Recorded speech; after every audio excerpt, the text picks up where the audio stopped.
antoko-panohitra ny fiadivana ny toeran'ny filoha-hevitra fahafito eny amin'ny antenimera-pirenena no katsain'izy ireo fa tsy ny fanoherana ny PGE. Ny sehatra hiasana no tsy voafaritra ka mahatonga ny antoko-panohitra ho tsy mitovy hevitra raha ny fanazavany mpandinika politika iray. Tafiditra tanteraka ao anatin'ny vanim-potoana fananganan-tsaina isika izao. Vitsy anefa no miroso amin'izany. Hatreto tsy mbola nisy ny fanentanana nataon'ny fanjakana amin'izany. Mivadika ho fironana amin'ny mpitondra na tsy ny fahavitriana anangan-tsaina. Fa vahiny sitraka Ravony Alson anatin'ny zanam-pandaharana question d'actu, Irandré Miaingo Bertin, secrétaire général ny Fédération des PME BTP. Iresaka momba ny tontolon'ny asa vaventy sy ny olana sedraindreo mpandrarà ao anatin'ity zanam-pandaharana ity. Fety, fotoana fanarotandra totakely, 12 lahy no voasambotry ny polisy omaly tamin'ny resaka aripôsy sy sinto-mahery, ny poketra sy ny finday-trano no rasibatra. Entitra ny fisafona ireo toerana be mpiantsena amin'izao akaiky ny fety izao. Ny andindinina avy hatrany.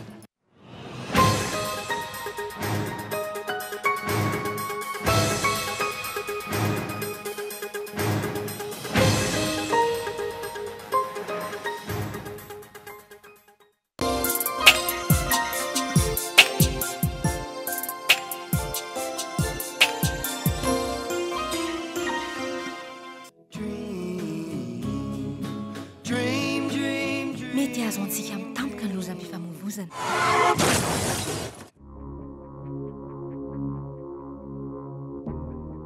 Miaraka amin'ny fiantohana tierce collision aro na iza trano mpiantohan'ilay fiara ny fandohana dia ho raisina an-tanana avy hatrany ny fanamboarana ny fiaranao.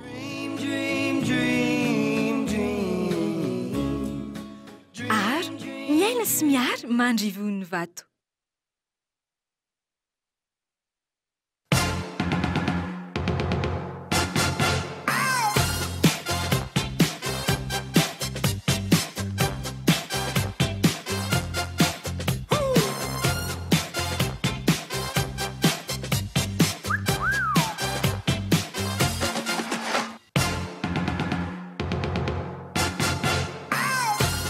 Vivez la fête de l'indépendance et le Coupe du Monde avec Essence et Changrang, représentant exclusif Baolai.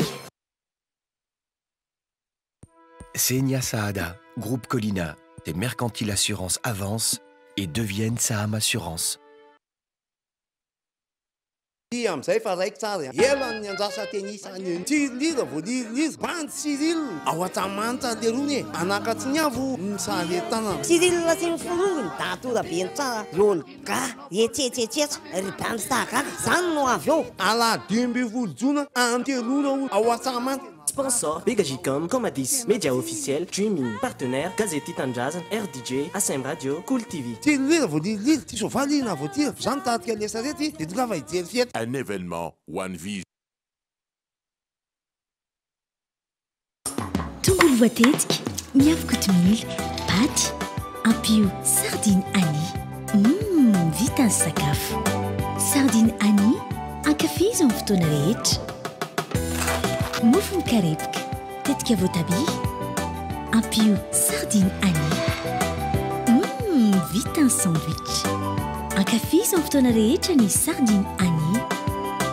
Sardine Annie, tsara tsiro, mora ampiasaina, mora vidy. 1, 2, 3 Fantatro fa en formula satria mampiasa formula madio ery zato nifony la satria borosina amin'ny formula tiary misy vaovao mahaso mahafinaritra zato amilay zay mividy formula roa dia mahazo borosy nify ray maimai-pona fianao nga ahoana ie tena maimai-pony ararodia tsy isan'andro io fa voafetra ihany le fotoany mandehana takiden'izao a hiazaka zao eny amin'ny varotra mahazatra anao makaroa amin'ny dentifrice dia mahazo ray amin'le borosy nify formula. Senia Saada, groupe Colina, tes mercantiles assurances avancent et deviennent Saham Assurance.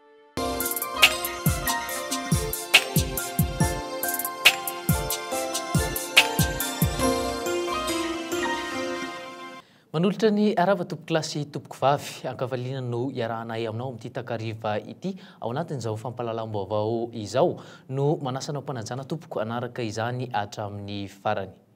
eo amin'ny pejy ny politika avy hatrany dia mizarazara sy tsy mitovy hevitra ny mpanohitra ankehitriny andaniny miaraka amin'ny Lalatina Ravalomanana milaza fa misy ambadika politika ny fijanganan'ny vondrony antoko Obama ny Miami ny DHT sy ny namany ireto farany izay efa nifidiny filohany raha mifanohitra ary ny mpanohitra iza sa inona no toerana ary ahoana no izany no ananana mpanohitra matanjaka toy izao ny fanadidina. Ny sehatra iasana mihitsy no tsy voafaritra sy tsy fantatr'ireo mpanao politika. Manjavozavo ho azy ireo ny atao hoe antoko politika, tsy mazava ho azy ireo koa ny atao hoe vondrona antoko politika, vondrona parlementaire sy ny vondrona vitsanisa. Antony mahatonga ny mpanohitra samy maka ho azy fa tsy mifanantona. Raha samy miditra anatin'izany fanoherana izany azy, ny atoko milaza ny tenan'ny mpanohitra, fa nga mitovy koa ny foto-kevitra sy ny filozofia na ny idéologie toran'ny rara. Samy hafa, misy manohitra satria tsy nahazo toerana anatin'ny raha-mpanjakana izy dia milasa manohitra. Misy manohitra satria tena filozofia sy ny endrim-panjakana misy eto mihitsy no toeriny. Misy manohitra satria everiny fa tsy tokony ireo ny hitondra fanjakana sy namany fa izy ka raha fanjakana mangoro-karena ihany no ataony eo fa saingy toeriny fotsiny izany fanjakana izany. Samy fanoherana daholo zany. Vao omaly ireo miaraka amin'ny Lalatina Ravalomanana no nitsipaka ny fijoroan'ny vondrona antoko-mpanohitra miaraka amin'ny Tina Sofredi. Raha ny voarakitry ny lalàna nefa tokony hivondrona izy ireo ary hifidiny filohany. Zava-misy mifanohitra indray ireo milaza ho mpanohitra. Marefo ireo mpanohitra vokatra izany ary tsy afaka androso fandaharan'asa asolon'ny PGE na ny fandaharan'asan'ny filoham-pirenena raha lany andro ifanditra raha ny fanazavana ny mpandalina politika iray. Raha tezantsika hanana fanoherana matanjaka mitombona crédible azo antoerana azo anteherana amin'ny fomba fijery hafa ny tokony tantahana ny raha-pirenena dia tokony hahana koa zany izy vina ara-pianamonina hitambarana. Tokony hanana politique générale de l'État hitambarany. Tokony hanana programme de mise en œuvre an'izay hitambarany. Asatsika raha fanareo hoe reto milaza azy ho antoko-mpanohitra isan-karazany reto dia samy resy lahatra fa ireto ny vinam-piarahamonina hitambarany. Tianak'iray ty fa tsy samy maka ho azy. Manohitra olona ve sa manohitra hevitra sy programa ireo milaza fa mpanohitra ankehitriny. Mampametra am-panontaniana ny tsy hivondronan'izy ireo raha toa ka tanjona iray ihany no tratrarina tsy inona izany fa ny fanoherana ny programan'asan'ny filoham-pirenena raha ny voalazan'ny lalàna. Tsy mbola manana fandaharan'asa nefa izy ireo. Mazava ho azy fa tombontsoa no antom-pisian'ireo milaza ho mpanohitra samy tia handray ny toeran'ny filoha lefitra fahafito ao amin'ny anteny miram-pirenena izy ireo. Notokanana tamin'ny faha-enina ny volana Jona teo ny tranoben'ny varotra malagasy any Tel Aviv. Manamarika ny fiverenan'ny fiara-miasa eo amin'ny fanjakana malagasy sy Israel izany. Fiara-miasa izay nianto ao anatin'ny folo taona. Fanomezana traikefa eo amin'ny sehatry ny teknôlôjia sy ny fambolena no tombon'ny fiara-miasa amin'ny Israel raha nambaran'ny filoham-pirenena Hery Rajaonarimampianina. Rahantsika hoetrany izay fanadidina izay miaraka amin'ny Hilda Sinjo. Mivelona amin'ny fambolena Israel na ahitana toetany efitra azy izany firenena izany. Isan'ireo antony amerenany Madagasikara ny fiara-miasa amin'ny firenena Israeliana izay lafin'izay. Tombontsoa maro no azo amin'izany raha nambaran'ny filoham-pirenena Hery Rajaonarimampianina. Nisongadina tamin'ny fivanianan'ny filoham-pirenena tany Israel ny fionany tamin'ireo mpandraraha. Sehatra maro no ndresana sy niona tao anatin'izany. Ny anisan'ny izay lehibe hotsoahako fotsiny angambany dia ny hoe noresahana nandritra ny fotoanana maharitra ny sehatry ny fambolena. Satria anatin'ny sehatry ny fambolena io ny Israeliana dia manana traikefa betsaka na eo amin'ny fambolena teknika fotsiny zany sy eo amin'ny lafiny teknôlôjika sy ny fikarohana dia anisan'ny azo lazaina hoe sangany. Fa ankoatran'izay ampiroborobo ny fifanakalozana ara-baritra misy eo amin'ny Madagasikara sy Israel ihany koa ny fiverenan'ny fiara-miasa. Hita eto Madagasikara ny 500 entana farany Israel any amin'ny firenen-kafa, isan'izany ny hena, ny siramamy, ny kakao sy ny kafe. Mbola marefo aloha hatreto ny fifanakalozana ara-baritra misy eo amin'ny firenena rotota. Isan'ireo voasa anatrika ny fianianan'ny filoham-pirenena Egyptiana Abdel Fattah Hussein El Sisi ny filoham-pirenena malagasy raha ny fantatra ny ministry ny fanabeazam-pirenena Andriamatoa Paul Rabarikos no isolo tena azy amin'izany fanasana izany. Mbola makasika izay pejy politika izay hatrany dia iray volana izay no lasa tamin'ny fivoriana ara-potoana teny amin'ny anteny miram-pirenena hatreto anefa dia niresaka tombotsoan'ireo solombavim-bahoaka no tena nibahana tao anatin'ny lahadinika izay nataon'ireo solombavim-bahoaka. Efa nisy ihany ny fanolorana lalàna isan-karazany saingy mbola tsy nisy ny zava-dehibe tapaka na indrindra izany ifarana amin'ny faha-enina volana Jolay ho avy izao kosa ny fivoriana ara-potoana eny Tsimbazaza hatreto anefa arao ao anatin'ity fanadihadinina ity ary ny tamberiny izay iray volana ny hatreha ny solombavim-bahoaka ny fivoriana ara-potoana izay. Fanovana lahadinika voanera mitambatra izay tsy azony rehetra hatrehina ireo ny tena nibahatoerana nandritra izay fivoriana tsy ara-potoana teny amin'ny anteny miram-pirenena izay fa ny resaka tombotsoa aloha ny tena ny adin'ny solombavim-bahoaka fatratra. Tafiditra tao anatin'izany ny resaka fanamboarana sy ny fizarana ny trano. Teo ihany koa ny fivoriana izay nandinian'izy ireo ny hanovana ilay ordonnance 2014-001 na be resaka teny amin'ity androm-panjakana ity. Ordonnance izay namaritra ny tsy maintsy hanaovan'izy ireo ny fanambaram-pananana eny amin'ny fitsarana avy momba lalam-panorenana. Niverimberina matetika ny resaka tamin'ny karaman'izy ireo 10 tapitrisa ariary no nangatahany raha toa ka 9 tapitrisa ariary izany teny am-piandohana. Tolo-dalàna roa no efa voapetraka eo am-pelatanan'ny governemanta. Ny iray momba ireo harena voajanahary sy ny an'ny VPMMM izay mikasika ny vondrom-bahoaka tsy njara-pahefana. Isan'ny nanamarika ity fivoriana ity ihany koa ny fandalovan'ny governemanta indroa miataona teny amin'ity androm-panjakana ity. Ny voalohany nanoloran'izy ireo ny politika ankapobeny fanjakana. Ny faharoa kosa izay vao tamin'ny talata fahatelo ny volana Jiona farany teo izay mbola niresahan'ireo solombavim-bahoaka ny mahakasika ny tombotsoany hatrany. Raha tsy ahivina tamin'io andro io nampafana ilay resaka motion de censure na fivadiam-pitokisana sy ny miisa 7 no voaangona tamin'izany. Niova nefa ny hevitra tamin'ny ora farany ary niverina teny ambony latabatra indray ny resaka tombotsoa. Teo ihany koa ny fandalovan'ireo minisitra roa tamin'ireo 130 tao amin'ny anteny miram-pirenena. Ny iray amin'ireo ihany no namela belatra ny asany fa ny iray kosa nihaino ny fehikevitry ny komite ad hoc ny adina amin'ny tsy fandriam-pahalemana eto Madagasikara. Indroa miataona no niresahana ny fehikevitra momba ny ady atao amin'ny fanodikodinana andramena. Tsy nisy tapaka nefa satria tsy feno hatrany ny isafetra na ny quorum tamin'ireo. Farany teo ny fitsanganan'ireo vondrona parlementera 4 dia ny VPMMM, ny leader Fanilo, ny Atoko Maitso ary ny HVM. Ireo rafitinina ny zava-bitan'ireo solombavim-bahoaka nandritra izay iray volana nanaovan'izy ireo ny fivoriana ara-potoana izay.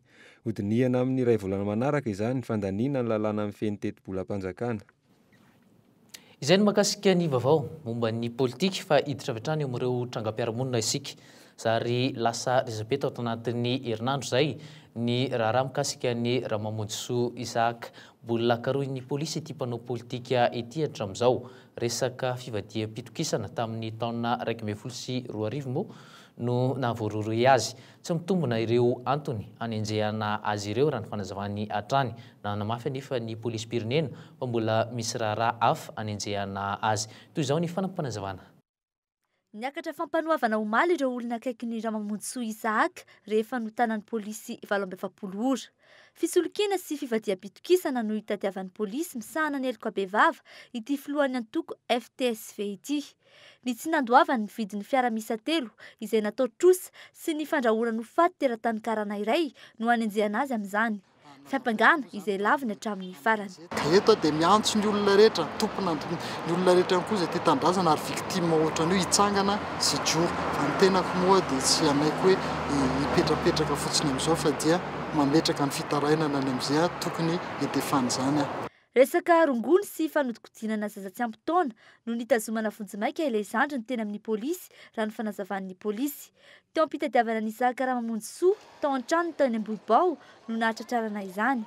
Momba ny raharahan'ny Isaac kosa nambaran'ny polisy fa mbola misy raharaha hafa hanenjehana azy. Tsy misy fandraisany mihitsy amina le société voalaza ny fitoriana voatonga eto nefa olon-tsotra mametraka fitoriana amin'izany. Ka tao anatin'ny fikarohana no nampatonga anay nandray fepetra nanao fanadihadiana sy famotorana an'ireo olona izay akaiky azy indrindra. Toy ny olona rehetrarehetra ihany izay atao famotorana dia tokony hiatrika azy izany fanadihadiana tao amin'izany izy ary mbola miandry fahatongavany izahay hatramin'izao.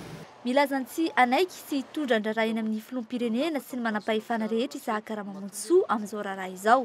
Raha tsy hivona, efatra amin'ny taona 2024 no niakanidina tany amin'ny fitsarana ity mpanao politika ity. Fa 12 kosa no voasambotry ny polisy omaly ary posy Sentmahery no antony nisamborana azy ireo.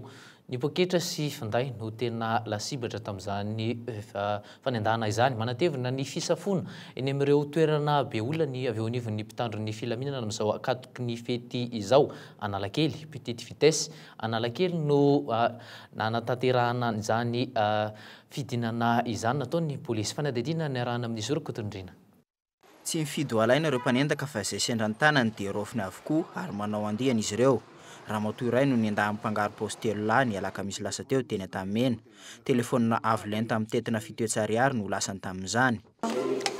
Avy niasa teny Antamena tamin'ny fito sasany teo eo dia natratra bus teo amin'ny poste Antamena dia nisy jola anankitelo nanantona ana avy any arina dia nisintona amin'ny poketrako dia zay. Taorin'ny fanaovan'ilay tompon'entana ny déclaration de perte teny anivon'ny polisy voasambotra omaly ireo mpanendaka. Taorin'ny fanadihadiana no nahafantarana fa ity tovolahy ity no atodonitsotrika izany. Akoatrany, mpanendaka finday 7 hafa ihany koa no voasambotry ny komisaria central. Tratra teo ampangaronana paosy na teo ampamarotana ny entana halatra ny akamaroan'izy ireo. Misy amin'izy ireo no efa namerikeloka. Entitra ny fisafona ireo toerana be mpiatsena amin'izao akaiky fety izao. Beoririka, petite vitesse, Analakely sy tsara lalàna no tena lasibatra ireo totakely. 14 taona ny kely indrindra dia 17 taona ny lehibe indrindra. Ary efa nisy mamerikeloka izy ireo efa nisy tratranay dia efa toboka teny Tamimora dia mbola tratrandray izy zany zao ao izy amin'izao ny anankiroa amin'izy ireo dia nisy koa anankiroa le tsy ampy taona efa nandeha teny amin'ny zaza maditra no roalahy tamin'ireo dia ireo mbola tratrareo indray koa izy zany amin'izao. Mpanendaka 3 hafa ihany koa no voasambotry ny polisy avy eo amin'ny boriboritany fahafito tena amin'ny manodidina 67 hektara androany. Ity ramatoa iray ity kosa dia tratra ambodiombo teo ampisolokiana tovovavy iray. Niarana tolotra ny fampanaovana avokoa izy 13 ireo androany. Eo ny pejy sosialy kosa indray dia efa tafiditra ao anatin'ny vanim-potoanan'ny fananganan-tsaina isika izao. Hatreto vitsy no taitra amin'izany. Niova rahateo ny andikan'ny olona izany fananganan-tsaina izany rehefa akaiky ny fetin'ny fahaleovantena tahaka izao. Mivadika ho fironana amin'ny mpitondrana tsia no ananganana izay saina izay. Toy izao ny fanampanazavana. Fankasitrahana na tsy fankasitrahana ny fitondrana. Izay amin'izao fotoana izao no antony ananganana na tsy ananganana ny tokantrano sainam-pirenena. Niova tanteraka ny fahatsiarovana ny fahaleovantena.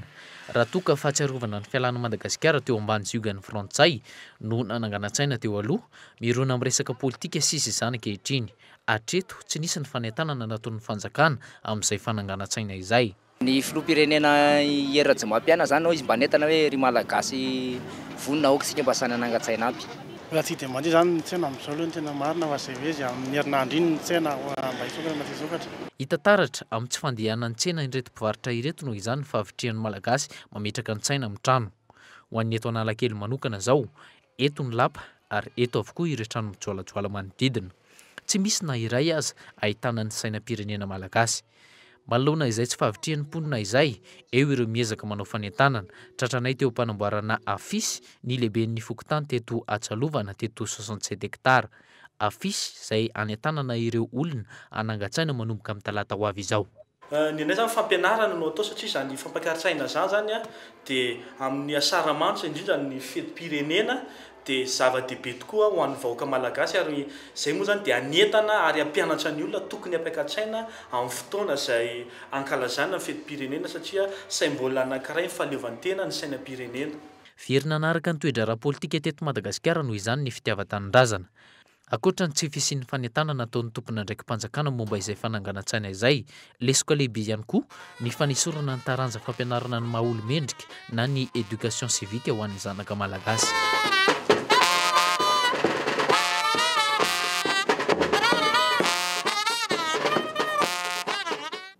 rehefa miresaka fety ansika dia manararoatra mampiakatra ny vidin'entana ireo mpivarotra amin'izao akaiky ny fety izao. Ny sakafo izay akora fototra fampiasa amin'ny andro fety €400 ny mora indrindra teny Analakely androany. 20 ariary ka hatramin'ny 100 ariary ny fiakarana arakaraky ny habeany. Iray andro mialohan'ny Pentecote ary efa miomakomana amin'ny fikarakarana ny sakafo ireo mpiantsena. Toy izao ny fanadihadiana miaraka amin'ny Michel Arnarzon. Malina ireo mpiantsena manoloana amin'ny fitobahan'ny entana tsy manara-penitra eny an-tsena. Mijery hatrany kalitaon'ny entana ny ankamaroan'izy ireo vao mividy. Amin'izao akatoko ny fety izao, isan'ny vaindondra rà ny fiantsenana ny sakafo.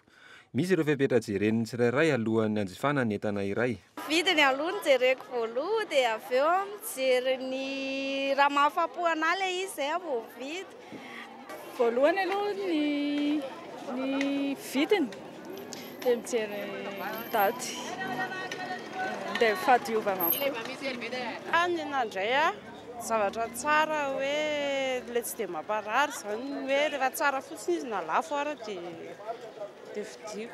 Miovaova ny vidin'entana rehefa vanim-potoana ny fety. Ireo akora ilaina amin'ny fety no tena nahitana fiakarana. Ohatra n'izany ny atody, raha 500 ariary izany teo aloha, manodidina ny 400 ariary izany amin'izao. Nahitana fiakarana 100 ariary ny voatabia, lasa 190 ariary ny kilaony amin'izao. Toy izay ihany koa ny fiakarana ho an'ny tongolo. Tsy niova kosa ny vidin'entana ilaina amin'ny fiainana andavanandro toy ny vary, siramamy sy ny menaka. Tapa-bolana mialohan'ny fetim-pirenena efa tazana eny an-tsena ny akoho amam-borona. Vidiny akoho amam-borona izany ao akatoko izao fety izao dia tsisy fiakarana fa hatramin'ny 40 000 ka hatramin'ny 70 000. Gisa hatramin'ny 150 ka hatramin'ny 200 000. Ganagara hatramin'ny 50 ka hatramin'ny 70. Nidina daholo izay fa tsisy fiakarana. Amin'ity volana jona ity, ny fanesin'ny fety, eo ny Pentecote, ny fetin'ny ray, ny fetim-pirenena. Noho ireo fety telo sosina ireo, manahirana ny fitsinjarana ny teti-bola. Amin'ity volana ity izany tena hita misy ny fahasahiranana amin'ilay fety be da be sesisesy. Ataonay izany dia nitsitsina misy ilay fomba fandaniana ao an-trano. Kenjakenjana ihany aloha ilay fizirenan'ilay vola hoe mba fety fotsiny dia mba mampifalifaly vady aman-janaka izany dia manao zavatra tsotsotra kely ao an-trano fotsiny izay. Dia miankina ny tokantrano tsirairay ihany izy io satria ianao izany mahafantatra hoe iny lanjan'ny fety tena hoe andaniana vola be. Aorian'ny fety, tsy maintsy hitsitsy kokoa ny fianakaviana mandra-piandry ny fandraisam-bola manaraka. Manomboka amin'ny volana Jolay, ny fanomanana ny fidiran'ny mpianatra indray no imasony ny isan-tokantrano. Tokony hiomana amin'ny akanjo mafana ireo mpitsangatsangana fa angatsika ny andro amin'ny alatsinain'ny Pentecote. Ahina ny isian'ny herika 20 degré ny maripana ambany indrindra eto Antananarivo. Efa tafiditra ao anatin'ny vanim-potoanan'ny ririny isika ankehitriny raha ny fanazavana ny mpamantatra ny toetrandro. Toy izao izay fanazavana izay. Ririnitsika zany zao dia rehefa maraina zany ny andro dia mangatsika foana aloha amin'ny maraina. Zay maririnina ny andro. Fa ho an'ny atoandro ny rapitso ny rafaka pitso no resako zay ny lahady Pentecote sy ny levidy Pentecote dia somary angatsitsika ny andro. Ny antony dia misy anticyclone zany izay ho tonga ao atsimon'i Madagasikara. Dia io no andrafitra ny toetrandro somary aherihery kely izy io. Rehefa ny anticyclone zay no maherihery kely dia mety hitondra hatramin'ny rivotra. Mba ilazana fa hoe angatsitsika zany ny andro raha pitso mitohy raha afaka pitso alatsinainy Pentecote. Ny zanam-pandaharana question d'actu no anoizantsika ny fampahalalam-baovao ka vahin'ny sitraka Revonarson ao anatin'izany zanam-pandaharana izany. Randriamiaingo Bertin, izay sekretera jeneraly ny Fédération des PME-PTP, iresaka momba ny tontolon'ny asa vaventy sy ny olana sedrain'ireo mpandraharaha ao anatin'izany zanam-pandaharana izany. Dao raha navetrany.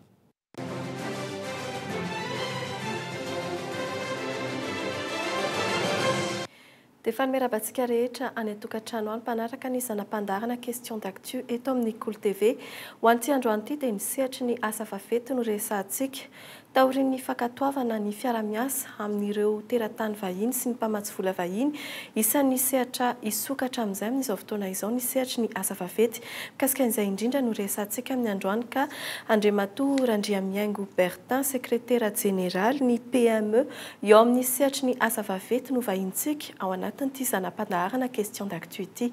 Dia falimerabanao tonga mivahiny eto amin'ity zanam-pandaharana ny fampahalalam-baovao ity.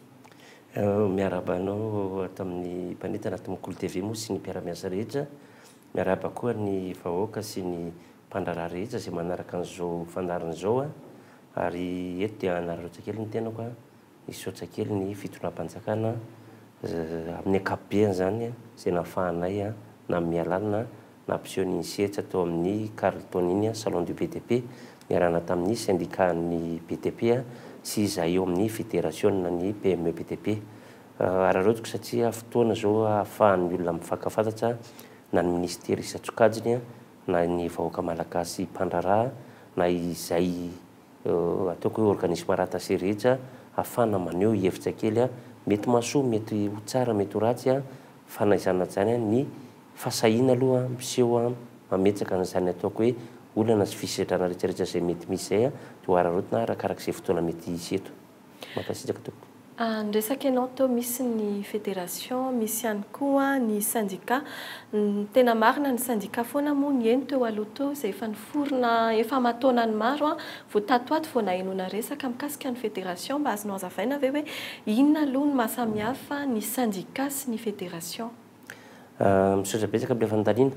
Tena marina moa zany ny syndicat amin'ny BDP zany dia efa niorina efa taona maromarina fa tamin'ny 1961 no créer zareo izay sehatra anankiray nahafahan'ny BTP ny fanerasera tao anatin'ny tontolo ny fandrarahana zany fa amin'ny ankapobeny zany dia mariako fotsiny hoe fitiniko le teny aza tsiditra detany amin'ny syndicat manao hoe ro mpandraraha efa somary ela netezana teto amin'ny fitantanana no tena miaraka amin'ny syndicat amin'ny BTP fa ny sehatra hoe maha BTP azy no iarahanay mijery mialatsiny manonona anarana hoe reo syndicat reo dia efa miaraka amina orinasa lehibe miasa maharitra teto Madagasikara santionana fotsiny ohatran'ny Colas, Sosea, Groupacom, Rsara reny zany reny entreprise reny santionany reny isaoran'izy ireny satria mametsaika efa ihany koa sy mamelesona ho anay entreprise madinika izay hijoroako eto ny tenako ny secrétaire général ny fédération PME BTP eto Madagasikara izay miezaka mampiroborobo sy manentana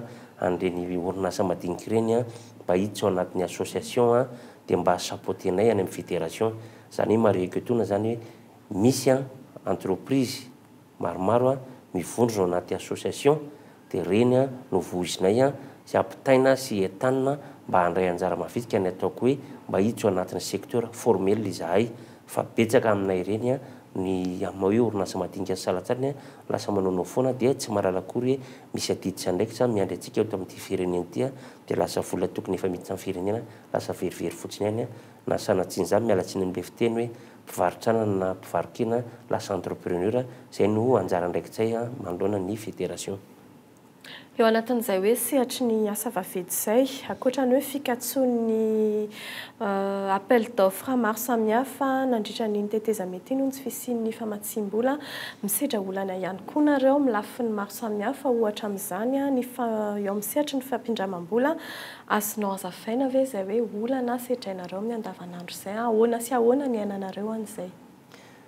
Tena marina ary anaovako antsoavo eto sady ho an'ny institution financière izay na banque primaire io na rehefa institution financière miara-miasa eto Madagasikara manohana sy mijery akaiky anay mpandraraha zany olana tokoa le izy satria zao azadino ange raha tsy misy ny ataoko hoe ligne de crédit le ligne de crédit azonay orinasa madinika na salatsara na orinasa lehibe ary mila an'izany foana dia tsy afaka miasa tokoa izay satria tsy afaka mivelo zay amin'ny fond de roulement anay raha izay le capital ahafahana misedra amin'ny ady amin'ny fiainana mihitsy anatanterana asa anankiray no tsy ampy tsy afa misaraka zany zay fa varisirano amin'ireny institution financière reny toy ny banque primaire izay anaovako antsoavo manao hoe mba hampio mitody manokana ty aminay mpandraraha ianareo satria izay mpandraraha madinika salatsara dia matsiaro tena mihitsy hoe sahirana raha tsy misy anareo ko andaotsika ifanometanana mijery hoe inona no anaovana latabatra boribory hijerena zay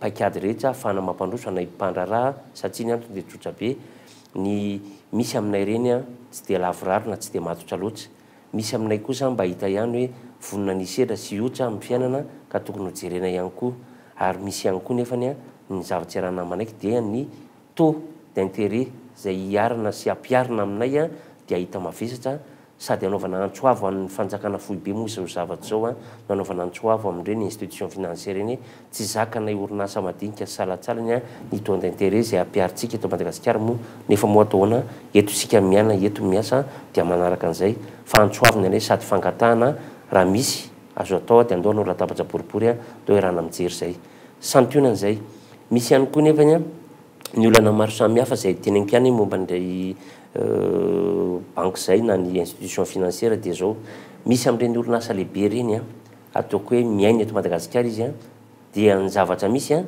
ny capital andry zareo a dia mety hoe avy any ivelany mihitsy izy any izy zany mety manao pré bancaire na ligne de crédit alainy avy any a dia mis'implanté eto Madagasikara izy zany a dia lasa mahazo vahana izy amin'ny taux zay ampiasainy a mety hoe eo manodidididina ny 4,5% eo nefa ny antsika eto Madagasikara mety tonga atsaina amin'ny 17 voire 20% zay zany ny taux d'intérêt annuel zay le teneniko hoe tokony jerena inona no mety anampiana sy jerevana amin'ireny orinasa madinika salatsara ireny satria saika tady bahatoerana zany eto ny vahiny a ko avoatery lasa hoe manao etsika kely zay manao antsoava manaitsa ny fitondrana foibe a sao dia misy azo jerena nampiana ireny mpanaraha malagasy ireny araka ny teniny Andriamatoa Erajonary Mampianina sy ireo mpiara-miasa akaiky aminy a miaraka amin'ny ministère ny gouvernement sy ny ministère isatsokajiny sy efa maromaro zao ny eo amin'ny sehatsy BTP a izay mpanaraha tompoko a tsy afa-misaraka amin'ny ministère raha ohatra zay miara-miasa amin'ny ataoko hoe marché public satria izahay dia vonona zany a an'olo tena andray an-tanana hitondra ny anjara brika raha misy maromaro tsy raisina fa mba enganika mba hitodika tanteraka ary omena sehatsy zay mpanaraha madinika tompoko. Lazainao teo hoe omena anjara brika ary raha jerena isan'ny tena tokony ampiti-bola betsaka raha resaka aba sehatra ao anatin'ny kitapom-bola mpanjakana ny sehatry ny asa vaventy ny zava-misy anefa tao alohan'ny krizy ireny betsaka taminareo no mbola tsy naray an'ilay vola mbola tsy voalozany ny volanareo ahoana ny hiatrehanareo an'izay olan'izay. Raha fahazoko ny teninao sy ny fanotaninao dia misy ataoko hoe sujet telo angamany a antony telo a mety azoko lazaina angamany voalohany aloha mikasika ny paiement zany a eo amin'ny fanjakana zany zay mampikaikaiky anay mpandraraha malagasy zay ataoko hoe ela loatra le paiement ary mety amam-bola na mataona mihitsy ary tsy mamenatra amin'ny tenin'izany eto a tokony ho fatatsika mpitondra zany ary tokony ho fatatsay mpandraraha ihany koa fa rehefa ela loatra le paiement dia misy fiatsaikany lehibe dia lehibe aty aminay zay amin'ny paiement zany zay mpandraraha zany raha ohatra ka sitsaka tsy tela no tenenako an'izany eto solo tena ny tenako a raha mba azo atao re paiement ao anatin'ny ray volana na roa volana raha ela indrindra ray volana aloha ny tena fangatahanay fa raha tsy mety le izy a dao irana mijery a fa sahiran'izay raha vao mihoatra ny ray volana ny volanay tsy voaloha raha izay faharoa ahoana moa no ahafahanay manetana sy manefa ny adidinay eo amin'ny sehatsy ny ataoko hoe TVA ohatra raha hoe raisiko hoe TVA no ataoko hoe fanampiana fanjakana fampidiram-bola ketra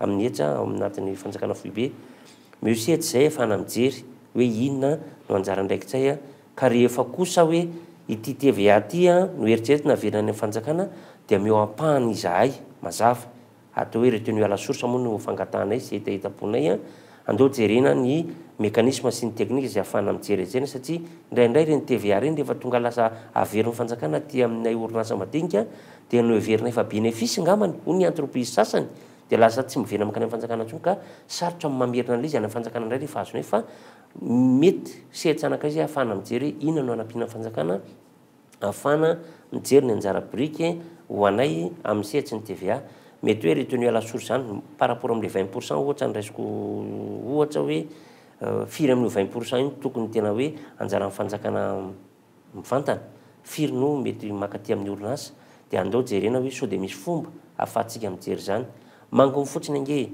raha mividy briky zay na vato na fasika na hazo a manahirana mijery hoe ahoana ny fomba TVA anaovana an'ireny a fa tsisy makany amin'ny fanjakana ntsony izy indraindray a tsisy makaty aminay ohatran'izany ihany koa misehitsy ny hoe raha ohatra ianao mividy entana eny amin'ireny mpanjifa mahazatsy reny eny amin'ny karana zany miala tsiny manona hoe karana moa fa ireo ny tena mpandraraha sy matetika ao anatin'ny resaka quincaillerie zany vidy simansy visy fantsika ianao a tsy misy fa bon de livraison no menaneo fa tsisy facture deo irana mijery zany dia inona no paikady a ahafahana mampiditra an'izany voly zany ho an'ny fanjakana sehatra maro no azo resahana fa santionan-javatra zany teneniko zany izay ny teneniko hoe misy zavatra tokony iarana mijery raha miteny zao zay sosikevitra hoe mba hahafahanay miady eo amin'ny ataoko hoe sehatra ny ataoko hoe appel d'offre zany a dia tokony misy prix de référence tokony hojeren'ny fanjakana ahafahana mametsaka an'ireny ataoko hoe appel d'offre reny mba hahafahanay miady a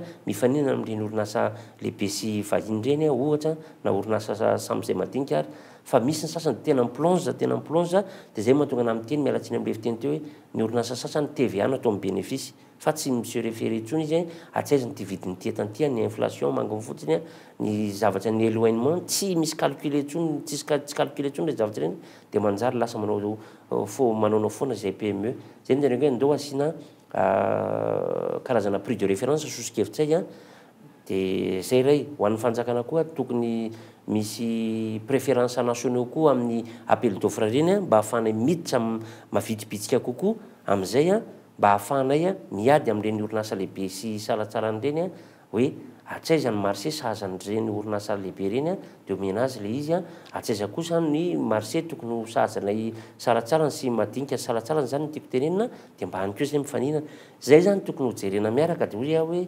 sosikevitra ny anay hitahitapony anay ny tenenako an'izany fa raha misy zay hoe référence de prix zay sy préférence nationaux dia mazava ny lalao ary miditra ho azy na nihetra mandeha mavitsika koa ny banque primaire manampy anay rehefa mandeha tsara ny azy satria rehefa mihodina ngely orinasa betsaka ny zavatra mahasoso mahafinaritra hita amin'ilay izy fa mahasoa moa no resahany eto dia ny hoe fifanampiny ny fanjakana fohibe sy ny fifanampiny ny ataoko hoe samy orinasa madinika sy orinasa lehibe dia zay ny teneniko hoe sosikevitra daholo zany ohatra zao mbola mety miteny eto hoe ny orinasa lehibe rehefa tokony mba misy hoe sous-traitance omeny anay dia zay mangaty hoe maninona raha tsy sous-traitance fa atao co-traitance anao atao zany hoe vao manomboka an'le appel d'offre mihitsy orinasa lehibe dia efa mijery anay orinasa madinika sy salatsarany hoe ndao tsika IRS hanatanteraka an'ity projet ray ity dia andao iarahana mijery dia tonga dia any mihitsy zay dia efa mametsaka amin'ny prix anay dia ialana zany le sous-traitance satria le sous-traitance mety manambaka le orinasa lehibe fa raha co-traitance ianao efa tonga dia le prix anao mihitsy no raisinao dia zay asa sahaza sy manandrifiny orinasa madinika no ataonay anatin'le sehatra anankiray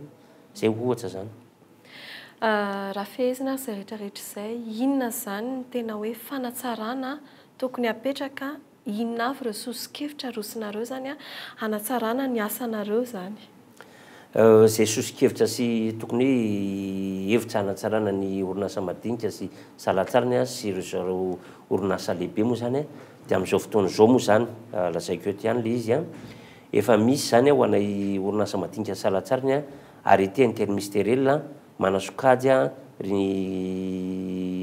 na classification ny orinasa madinika salatsara zany aminatiny sehatry ny BTP zany misy zay efa mivoaka zay numéro 86 2014 santionan'izay ahafana mijery hoe raha orinasa salatsara na madinika ohatr'izao aiza izy ny tokony handray an'le sehatra hiasa misy zay faharoa raha ohatsika hijery ihany koa dia hoe andeo hijereny ty professionnalisation ty satria zay orinasa madinika salatsarany dia tsy ampy eo amin'ntsaikefa dia misy zao ny atao hoe format pro zay rahana amin'ny AFD zany dia reny zavatra reny ahafahana mampanofana sy mijery ny tsaikefa ahafahana mampitombo ny ambaindainy zany eo amin'ny resaka teknika na formation zany na atelier na hoe reny ouvrier spécialisé reny mba tena hoe raha tena maçon tena koa dia tokony hijanona maçon raha carreleur dia mijanona carreleur raha électricien dia électricien dia izy formation tokony menana zareo ankoatran'ny hoe cadre sy ny dirigeant zany zay ny tena hoe santionana sy dingana tokony efa natongo zany ary efa misy amin'izao fotoana zao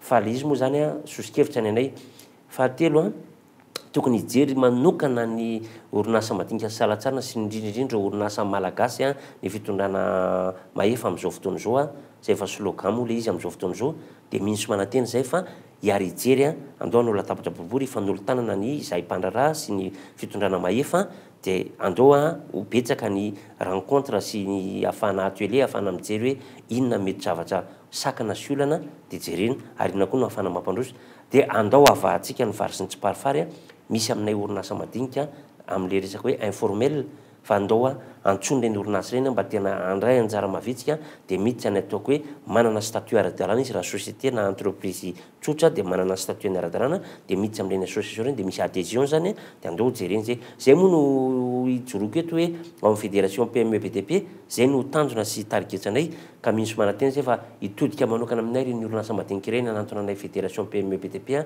misy association maromaro manerana amin'ny Madagasikara efa mitsangana efa vita niaraka tamin'ny ministère des travaux publics dia andao jerena fa efa mivoaka ny arrêté interministériel tompoko. Ianiara dia saorana ianao Andriamator Andriamiango Bertane fa iny teto amin'ny zanam-pandaharana question d'actu izay ihany koa ny manakatona an'ity zanam-pandaharana ity ho an'ny androany manome fotoananao indray amin'ny sabotsy veloma tompoko.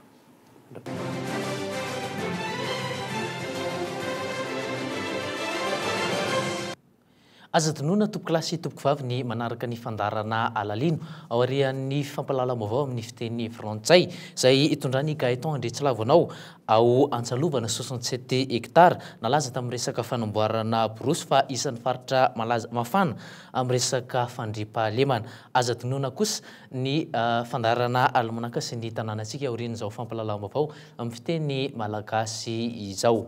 Topolasy tompoko vavy mifarinatreto ny fandarana fampalalam-baovao tamin'ity takariva ity saorana ianao nanaraka izany hatramin'ny faran'ny mpiloma tompoko.